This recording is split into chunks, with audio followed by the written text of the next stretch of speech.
Փառք Քրիստոսին թեման, որ ուզում եմ միասին զարգացնենք, գրված է Երկրորդ Թագավորաց գիրք 5-րդ գլխում։ Մի զարմանալի բան ենք այստեղ տեսնում։ Առաջինը, որ Դավիթը ինքը սկսեց ընկալել, որ Աստված իրեն օրհնել է։ Եվ օրհնել է ոչ թե նրա համար, որ ինքը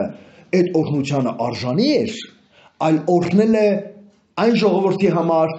որի վրա Աստված դրել էր թագավոր Դավիթին։ Ինչպես ինքը ընկալեց սա։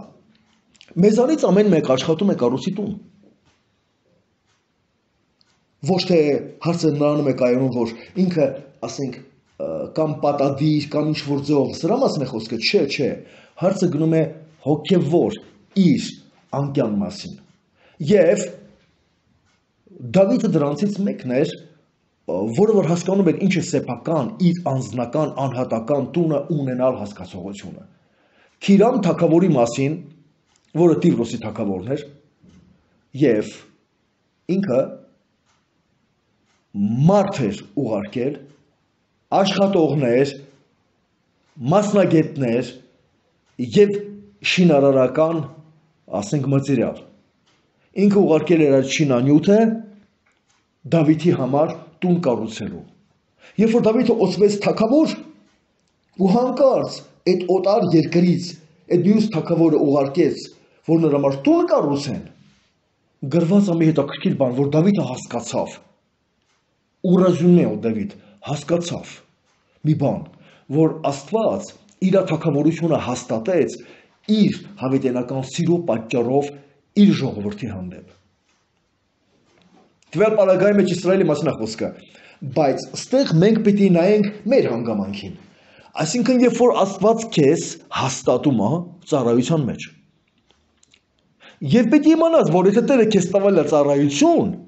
այդ ծառայությունը Տերը քեզ տվել է ոչ թե նրա համար, որ դու լավն ես այդ պատճառով, այլ որ ինքը սիրում է մեծ սիրով քո ժողովուրդը։ Ու քեզ նման անոթ է բարձրացնում, որպեսզի քեզանով կարողանա այդ ժողովրդի նկատմամբ բարեգործություն անի։ Աստված ինքը հոգի է, նա հոգի է, բայց նա կարա իրան արտահայտի տարբեր ձևերով, բայց հիմնականում Աստված սիրում է իրան արտահայտի մարդ արարածի միջոցով, որովհետև մարդուն Աստված ստեղծեց իր պատկերով եւ նմանության պես, դրա համար նա ընտրում է քեզ, սկսում է ձևավորել քեզ եւ քեզանով սկսում է արտահայտել իրեն։ Բայց բերենք հիմա նայենք Դավիթի գործունեությանը։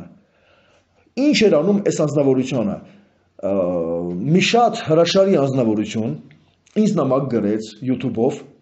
ասեց. ինչու եք դուք մեծարում Իսրայելին, ինչու եք փառավորում Իսրայելին, սկսեք խոսել մեր ազգից։ Ես գրեցի. թանկագին հոգի, ես Իսրայելին չեմ մեծարում, պարզապես Իսրայելին որպես օրինակ վերցնում եմ, որպեսզի ցույց տամ Աստծո սերը, Քրիստոսի սերը մեր ազգի հանդեպ։ Այդպես եմ արտահայտում, ասենք սրանք ընդհանրապես օրինակներ են, հասկանում եք թե չէ։ Եթե ես իմ ազգը չսիրեմ, ես չեմ կարա Իսրայելին սիրեմ։ Եթե ես իմ ազգը չսիրեմ, ես ոչ մի ազգ չեմ կարա սիրեմ։ Ուրեմն առաջ իմ ազգը, հետո մնացածը, հասկանում եք թե չէ, այս իրականություն կա։ Այսինքն, եթե ես ունեմ եղբայրը ու իմ եղբորը չեմ սիրում, ես ինչպես կարող եմ մեկ այլ անձնավորության սիրեմ, չեմ կարողանա։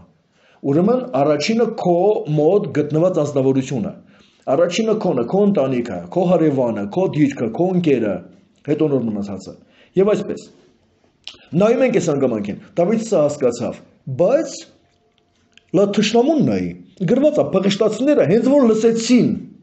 որ Դավիթը օծվել է թագավոր Իսրայելի վրա, վեր կացան եկան Դավիթին փնտրելու, որ նրան սպանեն։ Բա մինչև այդ ինչ էիք մտածում։ Անպայման այդ օծությանն էիք սպասում։ Մեզանից ամեն մեկը ուզում է օծվի Աստծո կողմանը, մեզանից ամեն մեկը ուզում է Աստծո օծությունը ապրի, բայց ամեն անգամ, երբ որ Տերը տալիս է իր օծությունը քեզ, իր ներկայությունը քեզ, հիշեք, թշնամին վերակենում քո դեմ։ Նա վերակենում քո դեմ, փոթորիկ բարձրանում է 2 անգամ։ Առաջինը փոթորիկ բարձրանում է գործողությունից առաջ, երկրորդը փոթորիկ բարձրանում է գործողությունից հետո։ Առաջինը փոթորիկ բարձրանում է օծությունից առաջ, երկրորդը փոթորիկ բարձրանում է օծությունից հետո։ Առաջինը փոթորիկ բարձրանում է քո օրհնությունից առաջ, որ դու պիտի օրհնվես, որպեսզի դու չօրհնվես, որպեսզի դու Աստծուն չմոտենաս, որպեսզի դու չժեղանաս, որպեսզի Տերը քեզ չկօգտագործի։ Այս մեկ։ Երկրորդ իրավիճակը քո օծությունից հետո, այն որ դու օրհնված ես, այն որ դու Աստծո հետ ես, այն որ դու Աստծո գործն ես կատարում, երկրորդ ժամանակ ստեղ է բարձրանում փոթորիկին, չի որպեսզի խփի այն գործին, որ դու արել ես, որպեսզի խափանի այն գործը, որը դու սկսել ես, որպեսզի չկարողանաս այդ գործը ավարտին բերես, որովհետև փրկում է ոչ թե սկիզբը, այլ վերջը, որովհետև գովելի է ոչ թե ասենք սկսածը, այլ վերջացրածը, որովհետև Աստվածաշունչը ասում է լավ է լացի տուն գնալը, քան թե ուրախության տուն գնալը, որովհետև ամեն մեկը լացի տուն գնալուց պիտի հիշի, որ ինքը վախճան ունի, որպեսզի կյանքը ճիշտ ապրի երկրի վրա։ Հասկանում եք թե չէ։ Եվ այս իրականության հիման վրա մենք պիտի հասկանանք մի բան, ինչպես պիտի ավարտենք մեր վերջը, ինչպեսին պիտի լինի, մեր գործը ինչպես պիտի բերենք ավարտին։ Շատ կարևոր է։ Հիսուսը ասում է, դուք չգիտեք որտեղից եք գալիս եւ ուր եք գնում, բայց մենք գիտենք որտեղից ենք գալի եւ ուր ենք գնում։ Շատ կարևոր է, որ քո սկիզբը ու վերջը իմանաս։ Դե վերջը իհարկե ոչ ոք չի կարող գարանտիա տա իր վերջին, ապահովագրի իր վերջը, իր ընթացքը։ Միայն մի բան, Աստված վախությունը եւ Աստված խոնարհությունը։ Մենակ մի բան, հեզությունը, որ քո կյանքում կլինի Աստծո առաջ։ Եթե այս ամենը քո մեջդ եղավ, ապա քո վերջը ապահովագրված է։ Եթե այս ամենը քո մեջդ չեղավ, ամեն անկումեն առաջ հպարտությունը տեսա, գրված է այսպես։ Հասկանում եք թե չէ։ Այսպես։ Հիմա Դավիթին նայենք։ Այս անձնավորությունը Տերոջը հարցրեց. ինչպես վարվեմ, բայց առաջին ռեակցիան Դավիթի հետևյալն էր. Փախավ, մտավ Պարիսպ, մտավ, մի քաղաք մտավ։ Եվ Տերոջը հարցրեց, Դավիթ վպրեսил Господа, Դավիթը հարցրեց Աստծուն, Տերոջը հարցրեց, ինչ անեմ, գնամ փղշտացիների վրա, իմ ձեռքս կմատնես, Տեր ասավ գնա, մատնում եմ քո ձեռքը։ Ու հարցակվեց, ու հաղթեց։ Շատ զարմանալի մի իրավիճակ է այստեղ։ Մի իրավիճակ շատ զարմանալի։ Մարդու հայացքը վրաց գրավում է մեկ այլ բան, գրված է, որ փղշտացիները իրանց այդ կուրքերը թողեցին ու փախան։ Ու գրված է, որ Դավիթը այս ամենը հավաքեց։ Ինչու՞։ Առաջին հայացքից շատ բացասական երևույթ է, ինձ դուրս չի գալիս, որ ինքը այդ կուրքերը հավաքեց։ Ինչ որ բան ձգեց իրան դեպի այդ կուրքերը։ Հետո մնացորդած գրքի մեջ պիտի կարդանք, որ Դավիթը այդ կուրքերը վառեց։ Ըստ երևույթի, եթե ձգում էր իրան, կձգեր նաև մեկ ուրիշին։ Ինքը սա վառեց, այս վիճակը կա։ Երկրորդ պոզիցիան դարձյալ փղշտացիները վեր կացան ու հարձակվեցին իր վրա։ Այսինքն Սատանան, երբ որ Հիսուս Քրիստոսին փորձեց անապատում, փորձեց Սուրբ Հոգին նրան տարել էր անապատ։ Այսինքն այդ նույն Աստծո Հոգին թույլ էր տվել փղշտացիների հարձակումը Դավիթի վրա։ Իսկ այդտեղ Սուրբ Հոգին Դավիթին տարել էր անապատ փորձվելու։ Գնացել էր անապատ։ Փորձությունից հետո, երբ որ փորձությունը ավարտվեց, Քրիստոսը հոգու զորությամբ վերադարձավ ու գրված է այսպեսի մի խոսք. Սատանան հետ կանգնեց Քրիստոսից միառ ժամանակ, որոշ ժամանակով։ Այսինքն այս փորձությունը երբ որ կատարվում է ու հաղթանակ է գալիս քո կյանքի մեջ, դու մի մտածի, որ այլևս հարցակում պիտի չլինի քո վրա։ Ոչ էլ հարցակման սպասի, ոչ հարցակման սպասի, ոչ էլ մտածի, որ այլևս հարցակում չի լինելու, դու պարզապես ծառայի Տերոջը։ Ու երբ որ քո կյանքում կգա հարցակում թեկուզ նույն ուղղությամբ, նույն դիրքով, ասենք կամ էլ թե չէ ուրիշ ուղղությամբ, ուրիշ դիրքով, դու պետք է չխառնվես իրար։ Քո հանդարտությունը պիտի լինի, հանդարտ պիտի լինես Տերոջի առջև, հաստատուն միտքը, ով Տեր դու կատարյալ խաղաղության մեջ կպահես, որտեվ քեզի կհուսա։ Ռուսերեն գրված է. Տիվորդովը դուխում հոգով հաստատուն լինողին պահպանում ես կատարյալ խաղաղության մեջ, որովհետև քեզ է ապավինում։ Հոգու այդ հանդարտությունը, հոգու այդ ամրությունը, հոգու ամրությունը մարդուն բերում է խաղաղություն։ Այս վիճակը կա։ Հիմա երկրորդ անգամ հարձակվեցին փղշտացիները դարձյալ Դավիթի վրա։ Գիտեք, այս խոսակցության վրա ես ուզում եմ արդեն մեր ուշադրությունը սևեռեմ։ Իմ հիմնական խոսքի իմաստը այս է, որ հիմա ես ուզում եմ արտահայտեմ։ Դավիթը գրված է երկրորդ անգամ հարցրեց Տերոջը։ Ինչ հարցրեց։ Գնամ, ինչպես վարվեմ։ Եվ Տերը պատասխանեց Դավիթին. Գնա, բայց սպասի մինչև որ թթենու ծառերի վրայով ոտքի քայլի ձայն կլսես։ Հենց այդ ձայնը գա ուրեմն Տերը գնում է քո առջևից, հանգիստ գնա պատերազմի, պիտի հաղթես։ Թթենու, ծառերի, վրայի, ոտքերով քայլելու ձայնը։ Ինչ տարօրինակ բան, ինչ յուրօրինակ բան, Տերը ասում է, երբ որ դու լսես, որ թթեների վրայով քայլելու ձայն կա, նա չի ասում ես եմ քայլում, բայց ասում է ուրեմն Տերը գնում է քո առջևից, ուրեմն ինչպիսի ականջ, ինչպիսի լսողություն պիտի ունենար Դավիթը։ Բերեք այստեղ կանգնենք։ Երբ որ գնում ենք 4 թագավորազգիրք, 2-րդ գլուխ, մենք նկատում ենք, որ երկու մարգարեներ իրար հետ քայլում էին։ Մեկը Եղիան էր, մեկը Եղիսեն։ Եղիսեն խնդրեց, որպեսզի կրկնակի օրհնություն ունենա։ Դավիթը ասեց, Եղիա մարգարեն ասեց, որ եթե տեսնես ինձ հափշտակվելիս, ապա կստանաս դա, եթե տեսնես։ Բայց տակսկիրը նա էր, որ Հորդանանի մոտ 50 մարգարեների որդիներ էին կանգնած, 50 հոգի։ Ամեն մեկը 2 աչք, 100 աչք, նայում էր նույն պրոցեսին և ոչ ոք նրանցից չտեսավ, ինչպես հափշտակվեց Եղիան։ Մարդկանց աչքի առաջ։ Եվ Հորդանան այդքան մեծ գետ չի, ասեմ ձեզ։ Այդքան մեծ չի։ Թող մեր այս տանձուտ գետից լինի 2 անգամ մեծ։ Մեծ չի, ոտքով հանգիստ կարելի անցնել։ Հասկանում եք թե չէ։ Հանգիստ կարելի է այդ գետը անցնել ոտքով։ Շատ ծանծաղ գետ է։ Մարդիկ անկոմը կանգնած են ու չեն տեսնում իրանց աչքերով, թե ինչպես է հափշտակվում Եղիա մարգարեն։ Բայց Եղիսեն տեսավ։ Եղիսեն տեսավ եւ գոչեց. Հայրիմ, հայրիմ, Իսրայելի կառքը եւ անոր ձիերը։ Հասկանում եք թե չէ։ Եվ նա ստացավ իր ուզածը։ Հիմա այստեղ հարցը կայանում էր նրանում, մեր այս խոսակցության մեջ, որ տեսադաշտը պիտի երևար,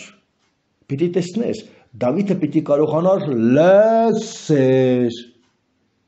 Նրա հետ գտնված մարդիկ կային, որտեղ թագավորն էր արդեն, այդ ժողովրդի թագավորն էր եւ ինքը որպես թագավոր գնում էր զորքար հետը, ինքը գնում էր փախստացիների դեմ պայքարելու, բայց այդ զորքի մեջ ոչ ոք չլսեց, բացի Դավիթից։ Ոչ ոք։ Աստվածաշունչը այդ մասին լռում է, այսինքն չկար մեկը, որը դա լսեր։ Կար մի հոգի, որը դա լսում էր, մի հոգու ականջ էր բաց Տերոջ խոսքի հանդեպ, մի հոգու ականջ էր բաց Աստծո դիրքի նկատմամբ, մի հոգու, եւ այդ մի հոգին հնազանդվում էր Տերոջը, եւ Աստված այդ հնազանդության պատճառով տալիս էր հաղթանակ։ Այսօր, երբ որ մենք դժվար դուրության մեջ ենք, այսօր, երբ որ մենք պատերազմական վիճակի մեջ ենք, այսօր մեր ազգի մեջ, մեր ժողովրդի մեջ պետք է մարդիկ, որոնց ականջները եւ որոնց աչքերը բաց պիտի լինի Տերոջը գործողության նկատմամբ։ Ես ձեզ ասեցի, որ ես կողմ եմ ցանկացած քայլի, որը դուք անեք, եթե Աստծուց առաջնորդություն ունենաք։ Առանց Աստծո առաջնորդության որևիցե գործողություն կատարելը դա կատաստրոֆայի առջև կկանգնեցնի ձեզ ու բոլորիս, ինչի որովհետև մենք հոգևոր ընտանիք ենք եւ մենք խփում ենք այդ հոգևոր ընտանիքին, խփում ենք, ինչի որովհետև այդտեղի ազնվորությունները կարան պարզապես կորուսվեն, պարզապես ասենք մահանան, գնան, հասկանում եք թե չէ։ Եվ մենք պիտի հասկանանք, որ Աստծով պիտի լինի այս ամենը, Աստծով կոնկրետ։ Եվ երբ որ մենք ունենում ենք առաջնորդություն Աստծուց, եթե մենք տեսնում ենք, որ Աստծո հոգին է մեզ առաջնորդում, արդեն պիտի իմանանք, որ մեր առջևից գնում է Տերը։ Եթե Տերը գնում է մեր առջևից, ուրեմն մենք ապահովագրված ենք, մենք պաշտպանված ենք։ Մենք արդեն գիտենք, որ վերջ մեզ հետ ոչինչ չի պատահի։ Եվ Եսայի մարգարեության 43-րդ գլուխը այնտեղ մեզ է վերաբերվում, որ եթե ջրերով անցնես, պիտի չընկղմես, եթե կրակով անցնես, բոցը քեզ վնաս պիտի չտա։ Պիտի չտա քեզ բոցը վնաս։ Հասկանում եք թե չէ։ Այդպես էլ մենք նայում ենք, որ այս ռազմաճակատում, այս պատերազմի դաշտում շատ հրաշքներ են կատարվել։ Շատ հրաշքներ, որտեղ մարդիկ իսկապես, ասենք, դարձան դեպի Աստծուն ու աղաղակեցին Տերոջը, եւ այդ աղաղակը իր արդյունքը բերեց։ Մենք շատ դրլաբաներ պիտի լսենք, դեռ մարդիկ կգան, դեռ շատ վկայություններ կտան ինչեր է կատարվել։ Բայց այսօր նաև պետք է որպեսզի այդ մարդկանց ուժեղ հոգևոր ոնց որ պատժ կառնի, ոնց որ հոգևոր դու այդ մարդկանց թիկունքին կանգնում ես, ինչ ես անում դու, ճեղքում ես բերում, ճեղքում հոգևոր ասպարեզի մեջ, այն դիվայն միգամածությունները, որ հարձակվել են մեր ազգի վրա, այն դիվայն միգամածությունները, որոնք ուզում են այս ազգի ոչնչացումը, ինչի, որտեղ ազգը աղոթող ազգ է,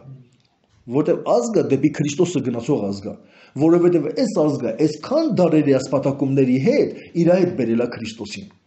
Ես հիշում եմ մի հետաքրքիր բան, Ջիվանին, Աշոկ Ջիվանին մի գեղեցիկ գրվածք ունի, ասում է գնացի մի տեղ տեսա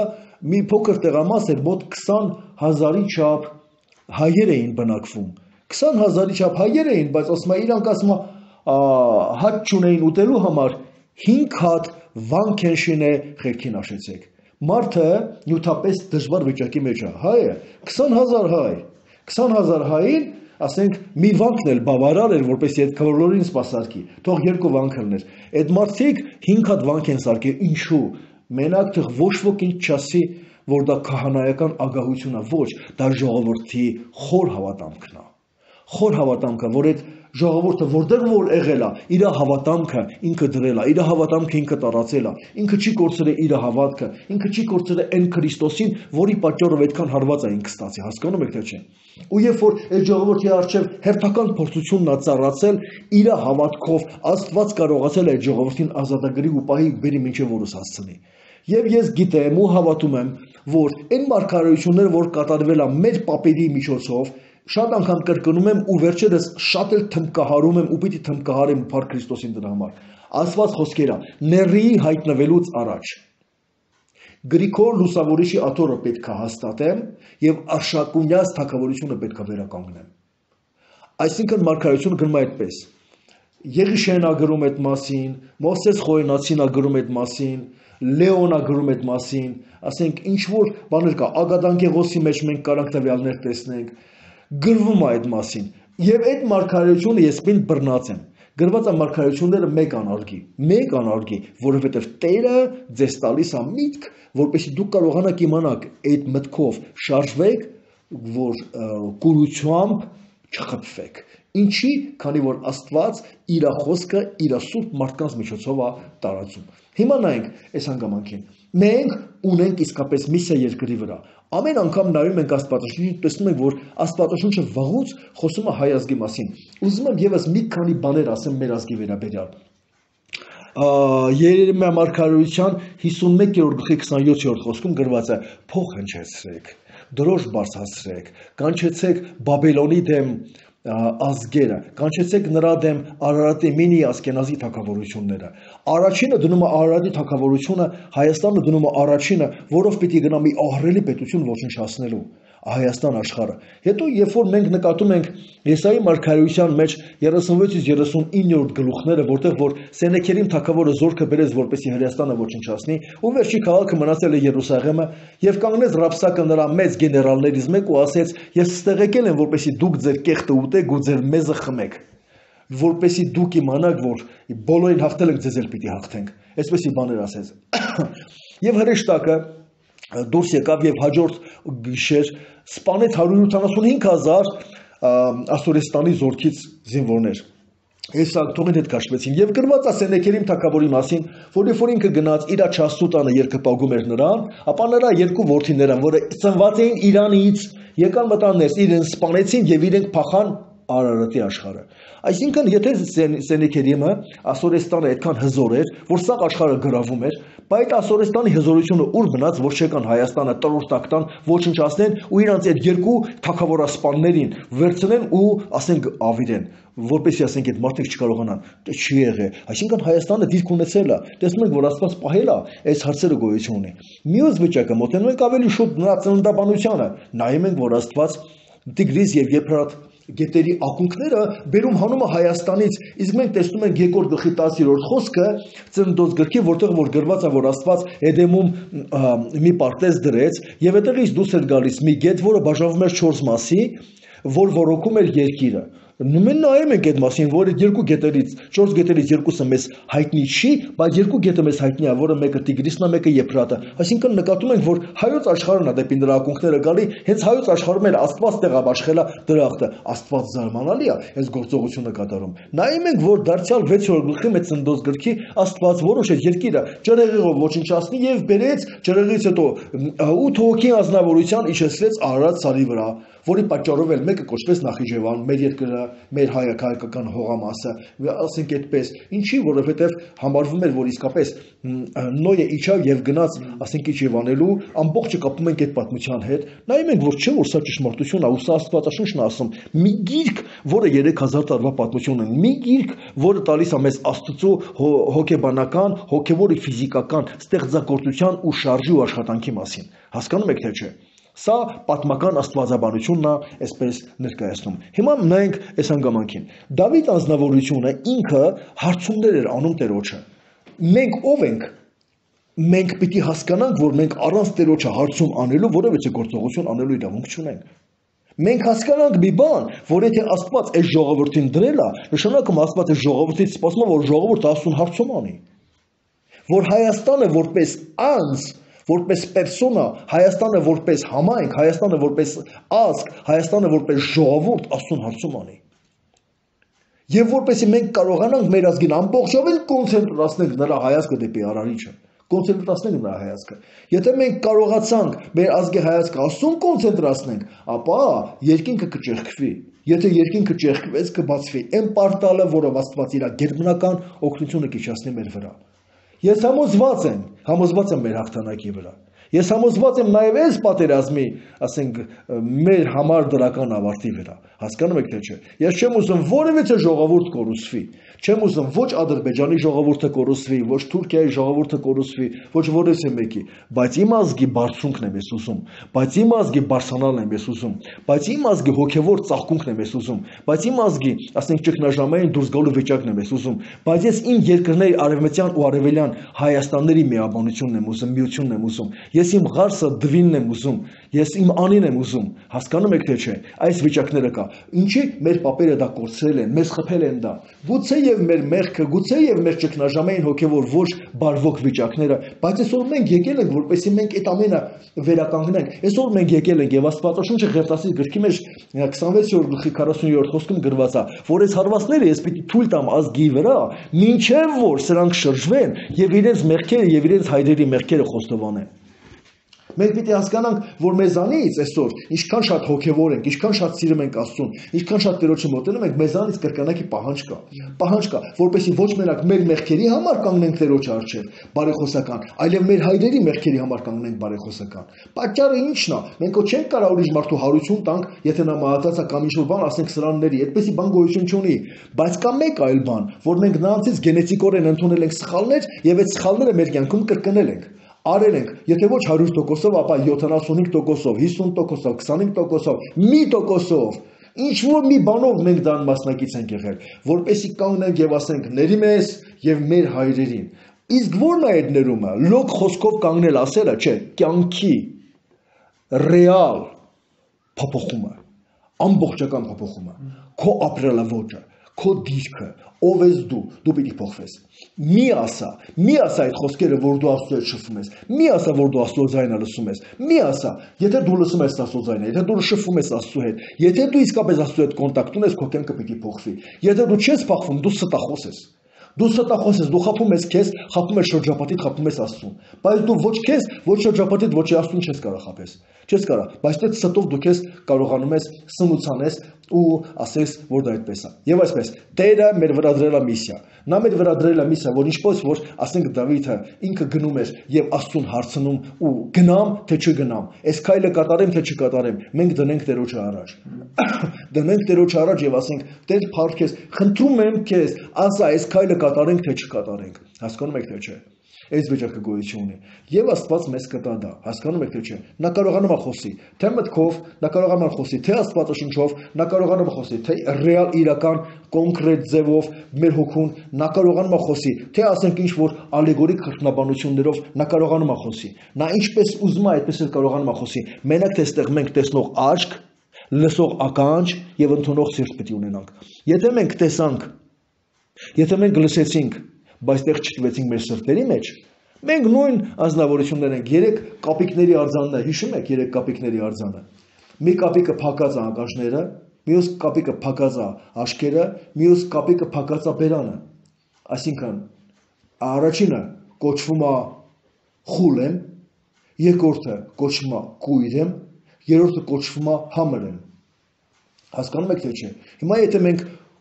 խուլ ենք, կույր ենք ու համր ենք, ապա ով ենք մենք։ Մենք ինչով ենք տարբերվում այդ կապիկներից ոչ մի բանով։ Մենք դառնում ենք դեպի Տերը, որպեսզի ունենանք լսող թլպատված ականջ, ունենանք թլպատված աչքեր, Աստծո հետ ուխ տարած աչքեր, Աստծո հետ ուխ տարած։ Եթե մենք 31-րդ գլուխ ուսումնասիրում ենք Հոբ գրքի, մենք նկատում ենք, որ այդտեղ Հոբը Աստծո մասին ասում է, աշկերիս հետ ուխտ եմ արել, որպեսզի կույսի մասին չմտածեմ։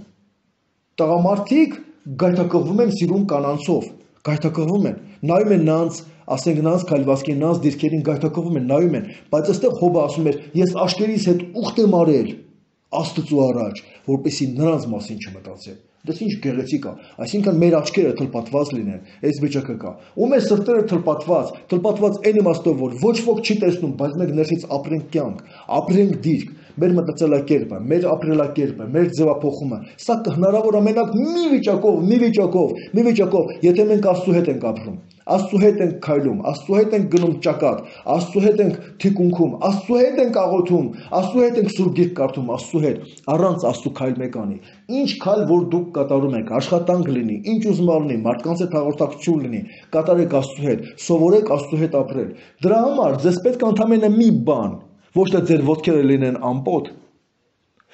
ոչ թե դուք եսիմինչ գերբնական գիտելիքներ ունենաք, այլ ընդամենը դուք պետք է ունենաք ձգտում դեպի Աստծուն, ձգտում, ընդամենը ձգտում, գրված է, եթե ինձ փնտրեք ձեր ամբողջ սրտով ու ձեր ամբողջ հոգով պիտի գտնեք ինձ։ Տերը ոչ դրեց ձեր սրբության գագաթնակետը, ձեր կատարելության ամբողջությունը, ձեր հոգևոր ընթացքի կարկառուն եսիմ ինչերը, այլ Տերը դրեց ընդամենը պարզագույն